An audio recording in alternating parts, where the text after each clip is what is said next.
The purpose of this class is, one, to have a place to talk to each other. It's a conversation class. We have conversations here. That's one purpose. Another purpose is for you to have a chance to get clear about your goals for being here and your goals for learning English. Third purpose is to develop your ability to listen. Listening includes both language and emotions. We listen to the words in the technical right language. We learn the grammar, pronunciation, vocabulary, and we understand the language. That's one type of listening that people do in language classes. The other type of listening is something I've emphasized strongly. It's more about interpersonal relationships, psychology, feelings, and attention. Where's our attention? Are we listening? Are we always speaking? How do we feel when we listen to somebody speak? How do we feel here in this class? That's a different kind of listening. It's very important for having conversations and relationships. Okay, I stated 3 purposes of this class. Can anybody tell me what I said? What's the purpose of this class?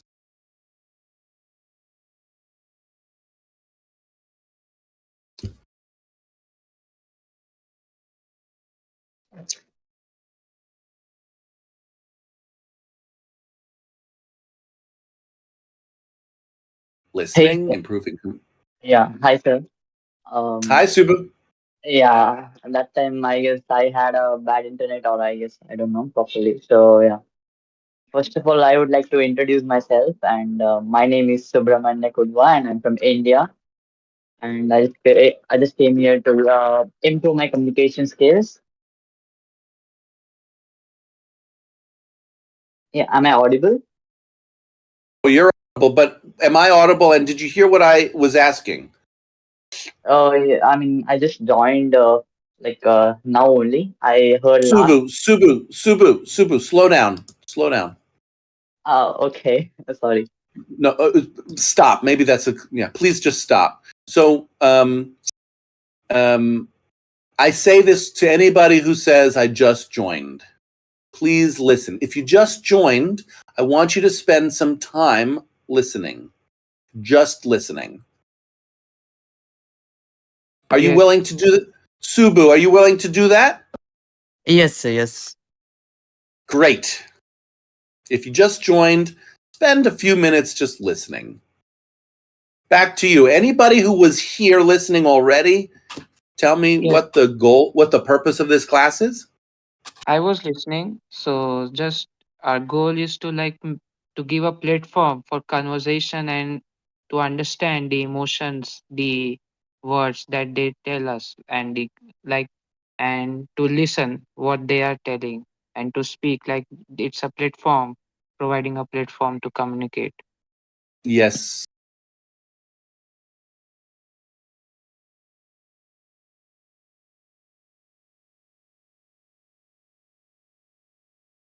Fantasy Piggy, did that answer your question?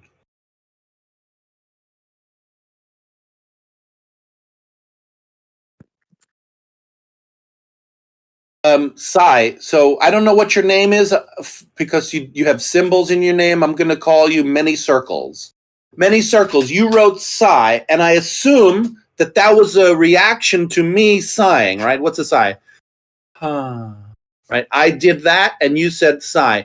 Do you have a reaction to me sighing? We have reactions to people. That's what happens when we interact. We interact. Inter means between. Act is, to do something. We interact. I'm doing something, you're doing something. And it's like they're bouncing back and forth. So I sigh, you type, sigh.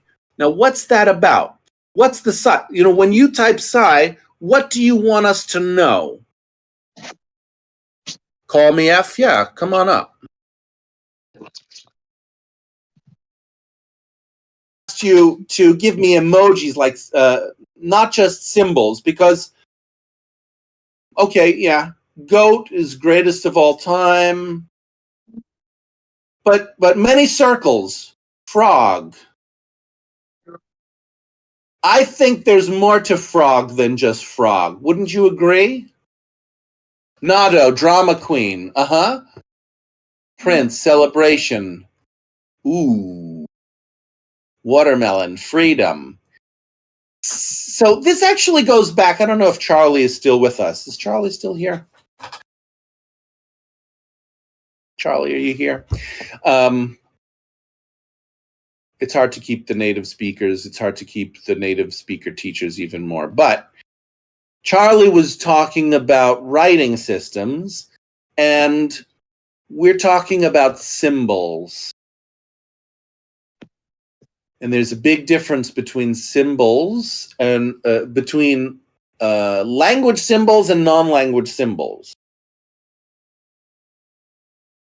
So SHI, those are three symbols. The letters of the alphabet are symbols, but when they come together to form the word shy, they do something different than what an emoji does.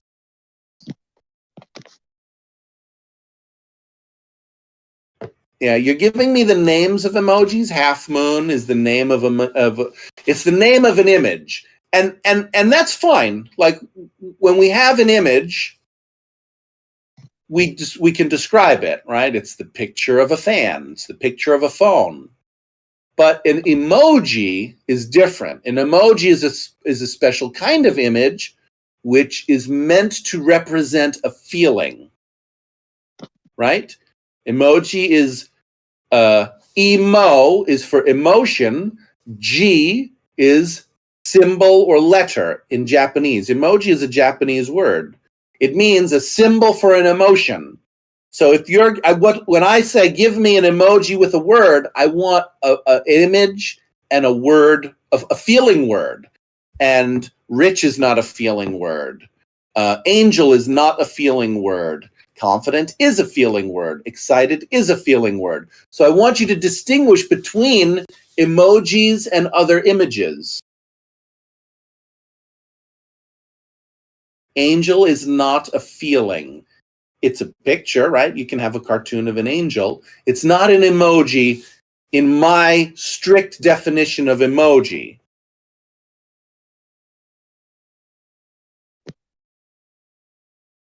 Miracle also just an image, not an emoji.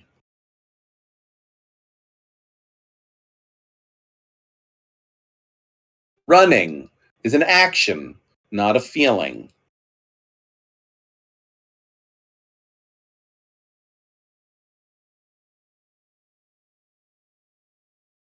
Everybody getting this?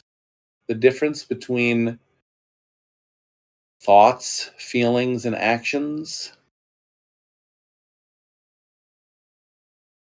Pleading face. See, teary owl, pleading is an action. But what's the feeling in those eyes? Teary, sad, sorrowful, speechless.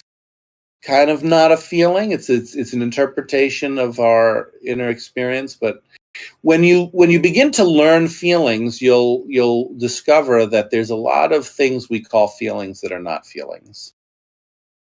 Many circles gives us a face. It's ambiguous. The reason I'm doing this is because ambiguity creates noise, and images are inherently ambiguous. Language is specific. Images are ambiguous. They're vague. I can show you an image, and all of you will have a different interpretation of that image because it's vague. I can show you a word, and you'll all hone in on the meaning of that word if you know the word.